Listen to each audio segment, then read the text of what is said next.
Este libro que usted recién edita, a mí me encantaría saber por qué cree usted que es necesario ahora, por qué usted retoma estas ideas y bueno, hace este paralelismo o si se quiere retoma la vida de este personaje, una pequeña, una chica, ¿verdad? Su vivencia, pero además es importante saber por qué se diferencia de otras historias del Holocausto para usted.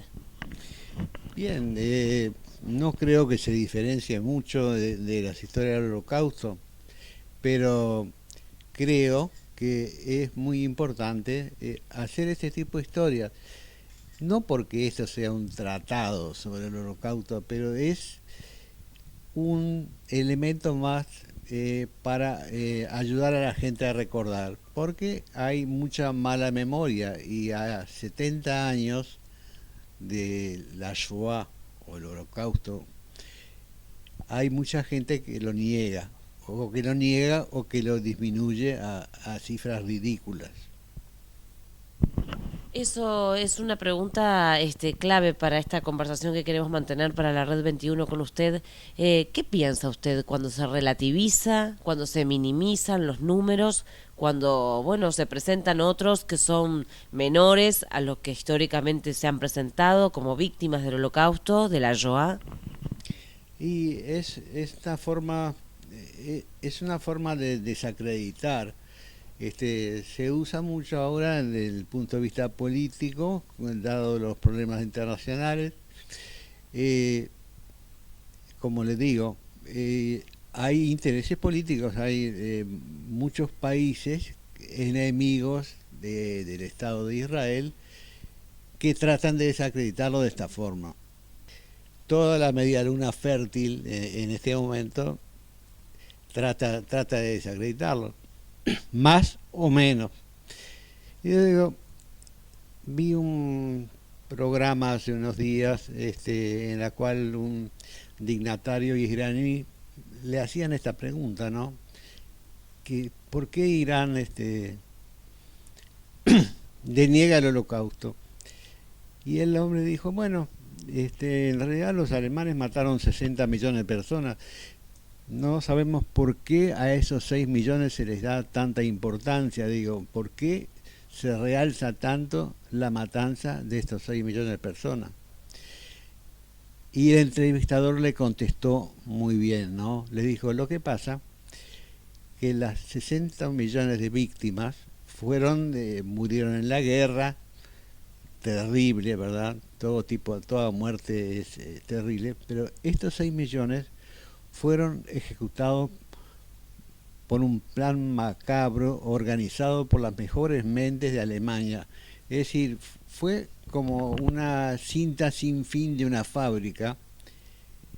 Usted sabe que los trenes que llevaban a la gente a los campos de concentración paraban en las estaciones, la gente bajaba, había una selección y en general las personas jóvenes, los viejos o los enfermos, apenas 15, 20 minutos después de haber bajado el tren se habían convertido en ceniza, de manera que era una cinta sin fin, ¿verdad?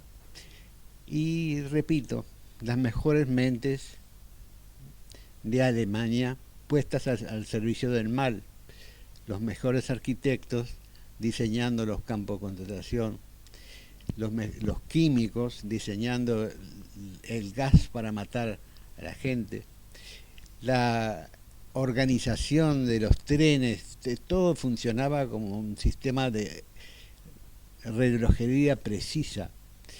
De manera que eso es lo que diferencia la Shoah de otros holocaustos que no, que han sido igual de terribles, y me refiero por ejemplo al holocausto armenio de principios del siglo XX, pero en este hubo algo maligno, algo especial, ¿verdad?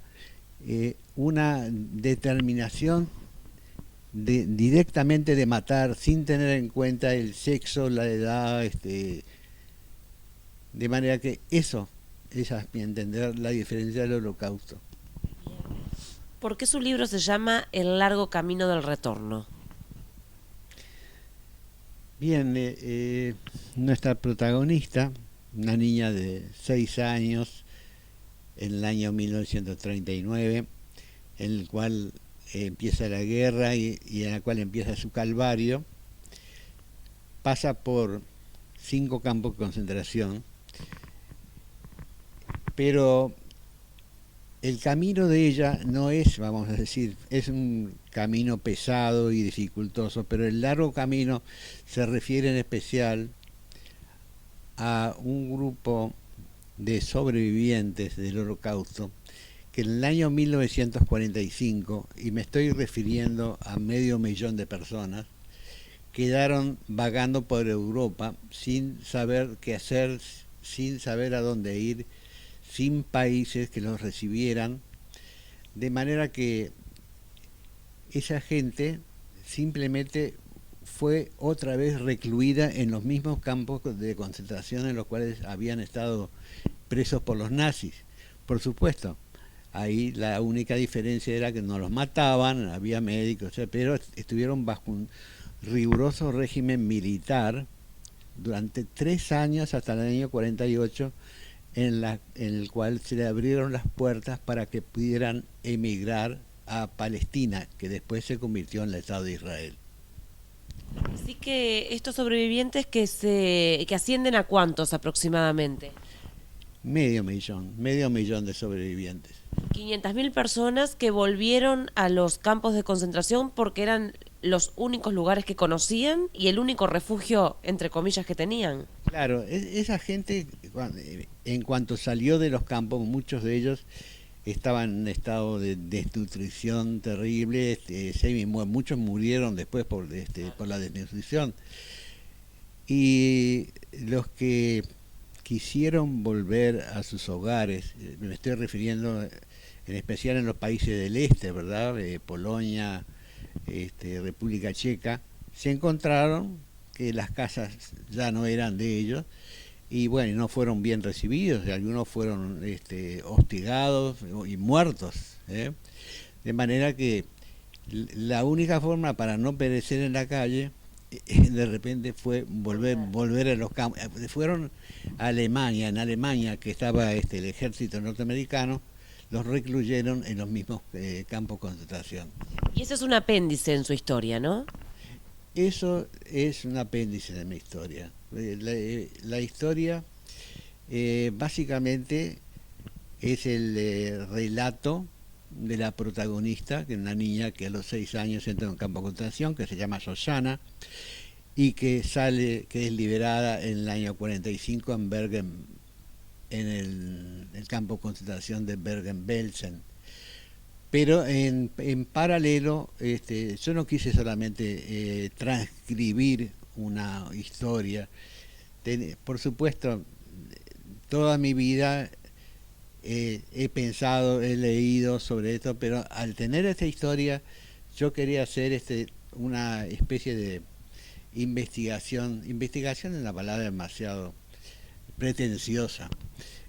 Quise hacer un examen sobre el terreno, de manera que junto con mi mujer Carmen, que me entusiasmó con la idea, que yo tengo que confesar que en los 10 viajes anteriores que hice a Europa, porque yo estudié en Alemania, estudié en Austria, yo no me había animado a visitar el campo, era demasiado fuerte.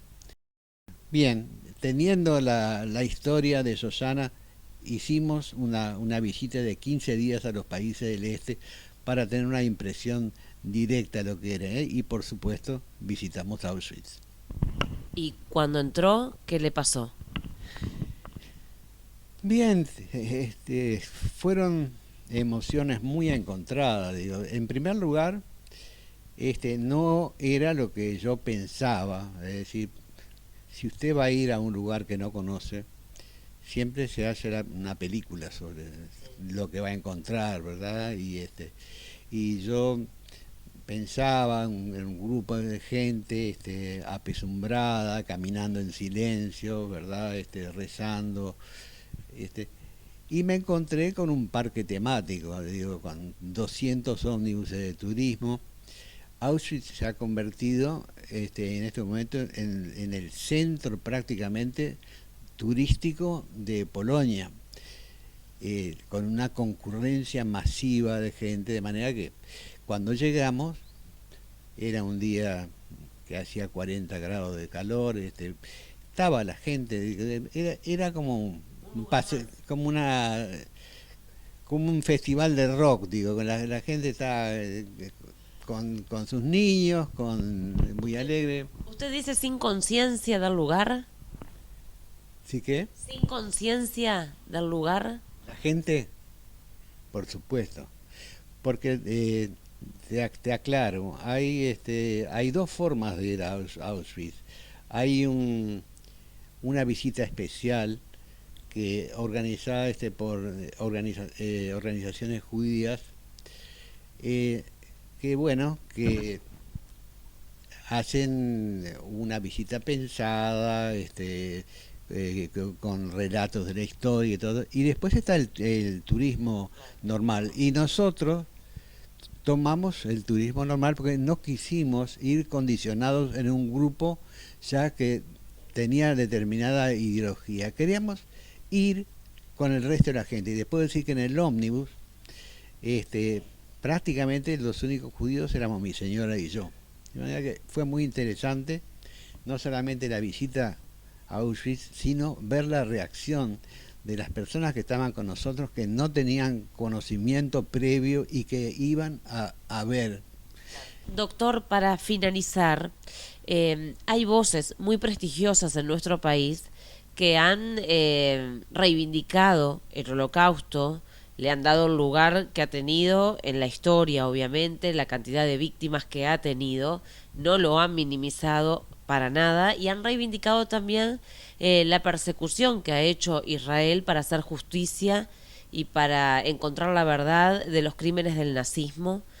Pero sin embargo, esas mismas voces para nuestra historia reciente, la del Uruguay, lo que pasó en la dictadura, que el número de víctimas es menor, pero en la gravedad es similar.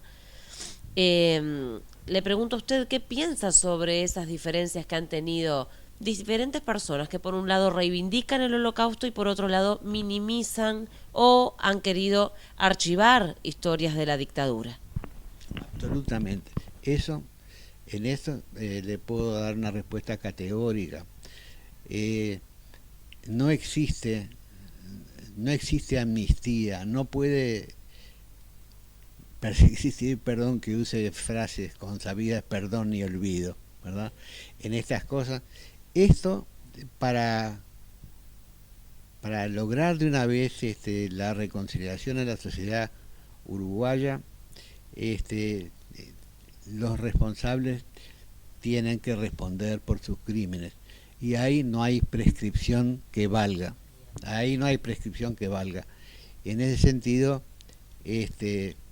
la Suprema Corte de Justicia nuestra no puede estar por encima de lo que de lo que se dice en La Haya, ¿verdad? Drexler, en su libro también hay un apartado con respecto a, y también se relata el tema del conflicto en Medio Oriente, los fundamentalismos ahí, de un lado y de otro, han trancado la solución a ese conflicto que parece que no es fácil, ¿no? Por los años que han pasado.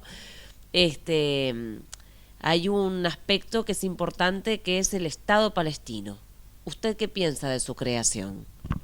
Yo pienso que la solución está por los dos, con dos estados, un estado israelí y un estado palestino, y tengo que decir que de ninguna manera estoy de acuerdo con la política del presidente Netanyahu en este momento. Pero también reconozco que del otro lado no hay interlocutores válidos. Del otro lado lo que se recibe son cohetes o en este momento aparentemente una tercera intifada, ¿verdad? Ataques con cuchillos. Realmente las opciones en este momento de lograr una paz son muy inferiores a la que hubo en los acuerdos de Oslo, o quiero recordar de los de Camp David, que el momento en que Israel prácticamente concedió a los palestinos todo lo que ellos pedían, y hubo un último momento una discusión sobre la soberanía de Jerusalén y no se firmó la paz. Por eso, ¿con qué territorio un Estado palestino? ¿Usted está de acuerdo en que se cree, pero en qué territorio? En el territorio que le corresponde, es decir, Samaria y Judea. ¿Eh? ¿Eso es en Cisjordania? No, sí, es lo que antes se llamaba Cisjordania. Es decir, después de la guerra de los 6 días quedó una parte en poder de Israel. Samaria y Judea quedaron en manos de los palestinos, bajo el gobierno del rey Abdullah de Jordania, ¿verdad? Porque se llamaba Transjordania, era la parte del rey Abdullah, y Cisjordania la parte de los palestinos. ¿Y Jerusalén? Y Jerusalén quedó, después de la guerra de los 6 días, dividida en dos partes. La ciudad vieja quedó en poder de los jordanos, que bien se encargaron de destruir todos los lugares santos de los judíos, y fuera de las murallas se formó una ciudad nueva que era la Jerusalén moderna, ¿no?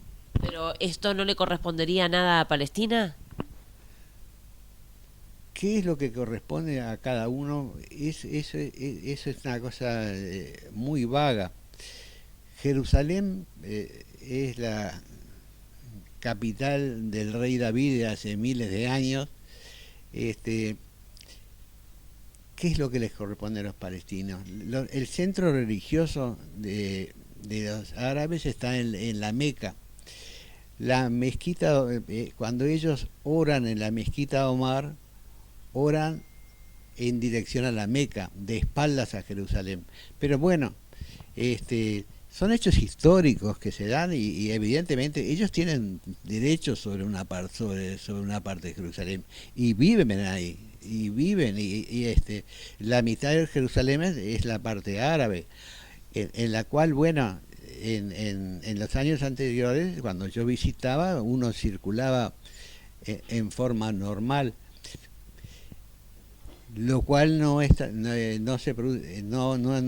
en este momento, porque en este momento es un momento álgido, ¿verdad?, de agresiones.